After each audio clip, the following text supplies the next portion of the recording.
यूं ही व्याकुल हो जाता हूं मैं, हे प्रभु, भूल जाता हूं कि आपकी कृपा की कोई तारीख नहीं होती। छोटे छोटे दुखों से घबरा जाता हूं मैं, जैसे आपने मुझे अब तक संभाला ही नहीं हो। हर बार सवाल कर बैठता हूं आपके मौन से, जैसे मुझे आपकी करुणा का कोई एहसास ही नहीं हो। मैं भूल जाता हूं कि इंतजार भी एक भक्ति है और आपकी मर्जी से ही हर पल की रचना होती है। जय श्री कृष्णा मित्रों, मैं एक बार फिर से आपका स्वागत करता हूं, जहां आप सुन रहे हैं श्रीमद् भगवत गीता की एक शानदार श्रृंखला जिसका नाम है भगवत गीता की सीख। और आज हम जानेंगे कि श्रीमद् भगवत गीता के 7वें अध्याय से क्या सीखा जा सकता है, और वह भी बहुत ही सरल भाषा और आसान से शब्दों में। श्रीमद् भगवत गीता के 6ठे अध्याय में हमने यह जाना कि एक सच्चा योगी कौन होता है और योगी बनने की प्रक्रिया क्या है। अब 7वें अध्याय में भगवान श्री कृष्ण हमें इस सृष्टि के गहरे रहस्यों से अवगत कराते हैं। हम जानेंगे कि भगवान किस प्रकार इस संसार का संचालन करते हैं, उनके प्रिय भक्त कौन होते हैं और क्यों आम मनुष्य उन्हें पहचान नहीं पाता। साथ ही यह भी समझेंगे कि परमात्मा की प्राप्ति कैसे संभव है। तो आइए मित्रों, मैं आपको श्रीमद् भगवत गीता के 7वें अध्याय की दिव्य शिक्षाओं की इस अद्भुत यात्रा पर लेकर चलता हूं। श्रीमद् भगवत गीता अध्याय 7, ज्ञान विज्ञान योग। मित्रों, अब तक भगवान श्री कृष्ण ने गीता के पिछले अध्यायों में अनेक महत्वपूर्ण प्रश्नों के उत्तर दिए। उन्होंने हमें यह बताया कि परमात्मा तक पहुंचने के 2 प्रमुख मार्ग हैं, ज्ञान योग और निष्काम कर्म योग। साथ ही यह भी स्पष्ट किया कि यज्ञ और कर्म कैसे करने चाहिए, ध्यान की विधि क्या है, वर्ण संकर क्या होता है, अवतार का रहस्य क्या है और प्रभु के दर्शन कब और कैसे होते हैं। 6ठे अध्याय के अंत में श्री कृष्ण कहते हैं कि वह योगी जो समर्पित भाव से मुझ में स्थिर हुआ है, अंतःकरण से मुझ में स्थित है, वही सर्वोत्तम है। लेकिन प्रश्न उठता है कि यह अच्छी प्रकार से स्थित होना वास्तव में क्या है और ऐसा कब होता है। यही प्रश्न 7वें अध्याय की शुरुआत का आधार बनते हैं। इस अध्याय में श्री कृष्ण केवल ज्ञान की बात नहीं करते, बल्कि विज्ञान की भी चर्चा करते हैं। ज्ञान वह है जो मोक्ष की प्राप्ति के माध्यम से समझ आता है, लेकिन विज्ञान वह है जो यह दर्शाता है कि भगवान किस प्रकार सभी प्राणियों के हृदय में एक साथ निवास करते हैं और एक ही समय में हर जीव में कार्यरत रहते हैं। यह अध्याय भगवान की दिव्य शक्तियों, भौतिक और आध्यात्मिक दोनों आयामों के गूढ़ रहस्यों को उजागर करता है। श्री कृष्ण बताते हैं कि संपूर्ण सृष्टि उन्हीं से प्रकट हुई है और जैसे धागे में मोती पिरोए जाते हैं, वैसे ही संपूर्ण जगत उन्हीं में स्थित है। वे ही इस संसार के मूल स्रोत हैं और अंततः सभी कुछ उन्हीं में विलीन हो जाता है। इस अध्याय में भगवान यह भी कहते हैं कि उनकी प्रकृति रूपी माया पर विजय प्राप्त करना अत्यंत कठिन है, परंतु जो भक्त उनके शरणागत हो जाते हैं, वे उनकी कृपा से इस माया पर सरलता से विजय पा लेते हैं।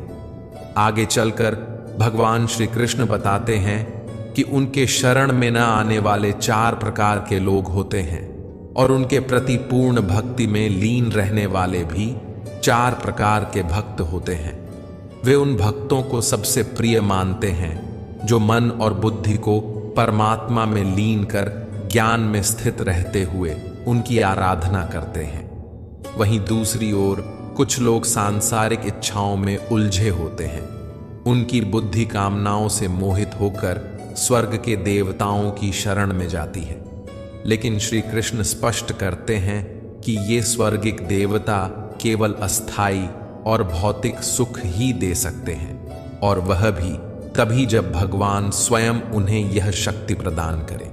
इसलिए श्री कृष्ण यह दृढ़तापूर्वक कहते हैं कि भक्ति का सर्वोत्तम और उचित लक्ष्य केवल परमात्मा स्वयं है। वे ही परम सत्य हैं, वही अंतिम गंतव्य है। वे सर्वज्ञ, सर्वव्यापक और सर्वशक्तिमान हैं, शाश्वत दिव्य गुणों से युक्त। परंतु उनका यह दिव्य और अविनाशी स्वरूप उनकी योग्य माया से ढका होता है, जिसके कारण अधिकांश लोग उन्हें उनके असली रूप में नहीं पहचान पाते। लेकिन जो सच्चे मन से उनकी शरण में आते हैं, उन्हें भगवान स्वयं अपना दिव्य ज्ञान प्रदान करते हैं। इस दिव्य ज्ञान के माध्यम से भक्त उन्हें जानने में सक्षम हो जाते हैं और आत्मा तथा कर्म के गूढ़ रहस्यों को भी समझ लेते हैं। भगवान श्री कृष्ण 7वें अध्याय के प्रथम श्लोक में कहते हैं, मय्या सक्तमना पार्थ योगम युञ्जन्मदाश्रय ये असंशयम समग्रम मां यथा ध्यास्यसि तच्छृणु एम। अर्थात, हे पार्थ, अब तुम मुझसे सुनो कि जब कोई व्यक्ति भक्ति योग का अभ्यास करता है, मन को मुझ में लगाता है और पूरी तरह मेरी शरण में आ जाता है, तब वह मुझे संदेह रहित और पूर्ण रूप से कैसे जान सकता है। इसके बाद श्री कृष्ण कहते हैं, अब मैं तुम्हें वह संपूर्ण ज्ञान और विज्ञान बताने जा रहा हूं, जिसे जान लेने के बाद इस संसार में जानने के लिए और कुछ बाकी नहीं रह जाएगा।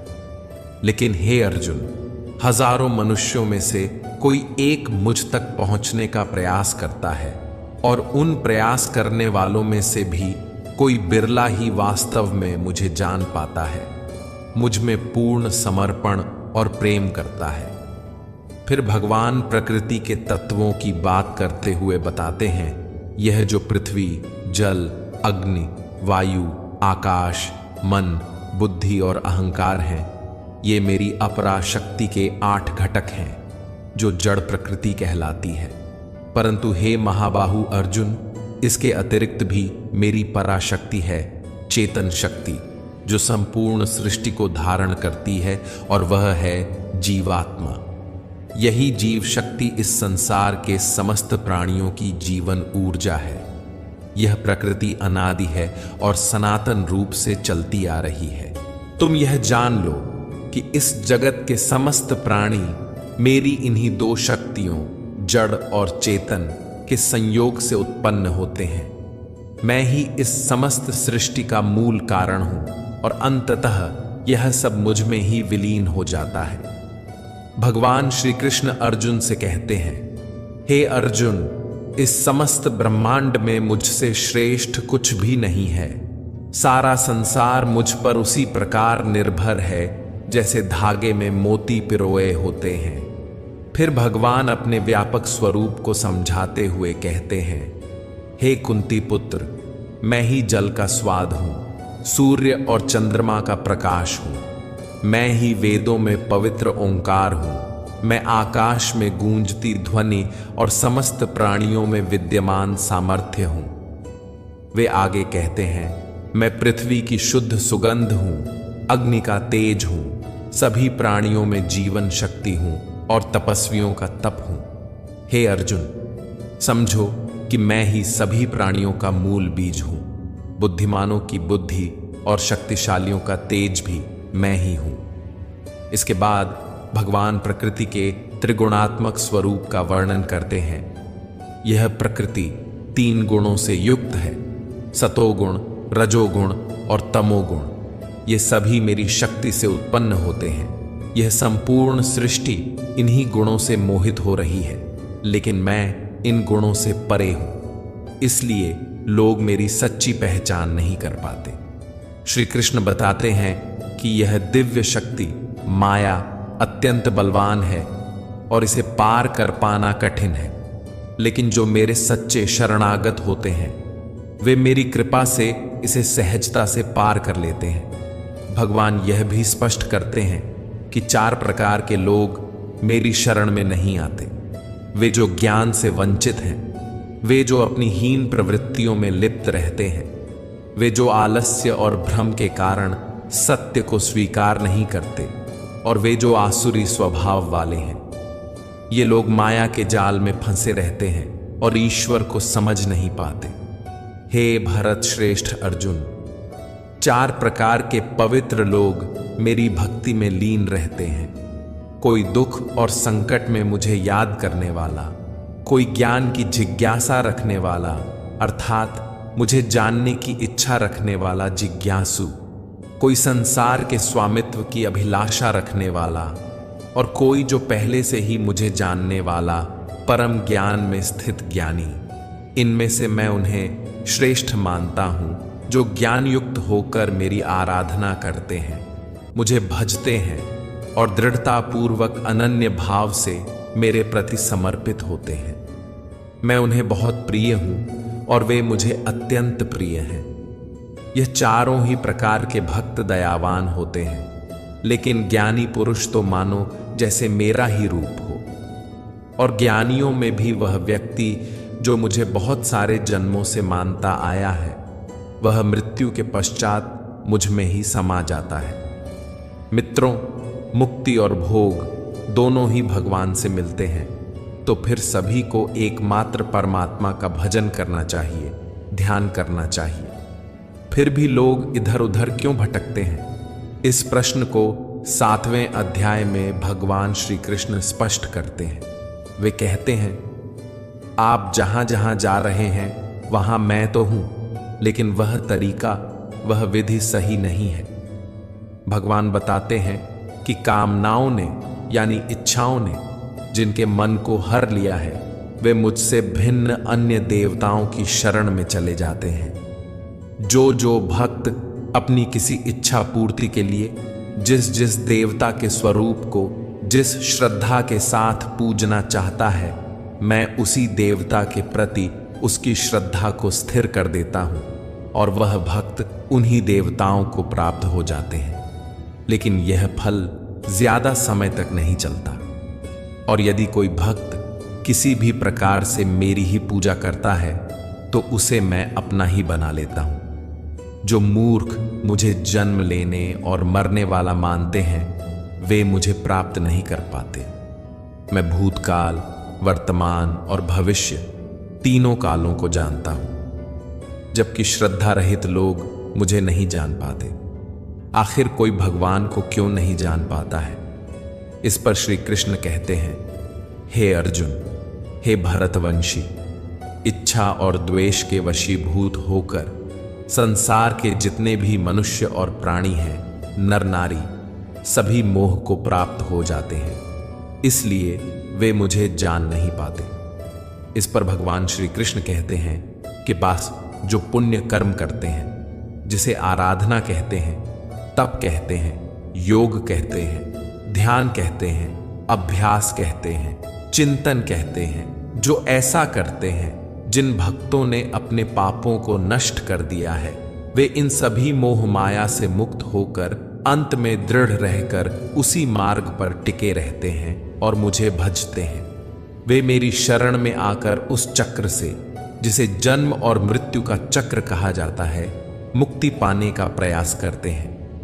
जो भक्त इस सांसारिक मोह और माया को छोड़कर श्रेष्ठ कर्मों का आचरण करते हुए मेरी भक्ति करते हैं, वे इस मृत्यु के बंधन से मुक्त होकर अंततः मुझ में ही समा जाते हैं। मित्रों, आज के समय के अनुसार श्रीमद् भगवद गीता के 7वें अध्याय का सार इस प्रकार समझा जा सकता है, जब हम अपने जीवन में कोई लक्ष्य तय करते हैं, तो समय के साथ हम अक्सर उस लक्ष्य को भूलने लगते हैं। इसका कारण है जीवन में आने वाले अनगिनत भटकाव। जैसा कि भगवान श्री कृष्ण ने कहा, माया के जाल में फंसा हुआ व्यक्ति भगवान को भी भुला देता है।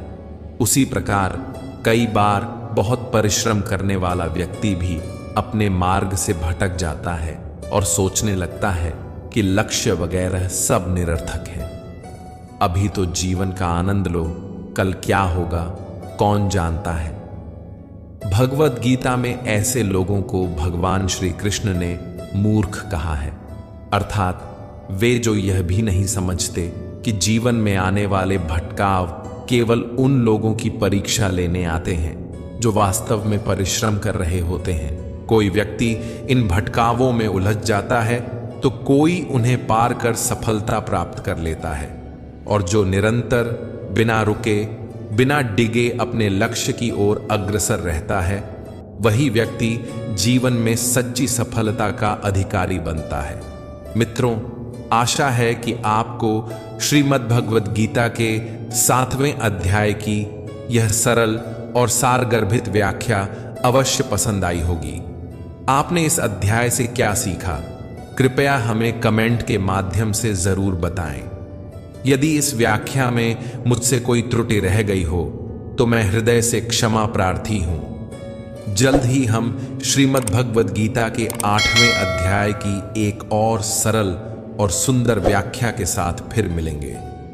तब तक अपना ध्यान रखें, स्वस्थ रहें, प्रसन्न रहें। जय श्री राधे कृष्ण। राधे राधे।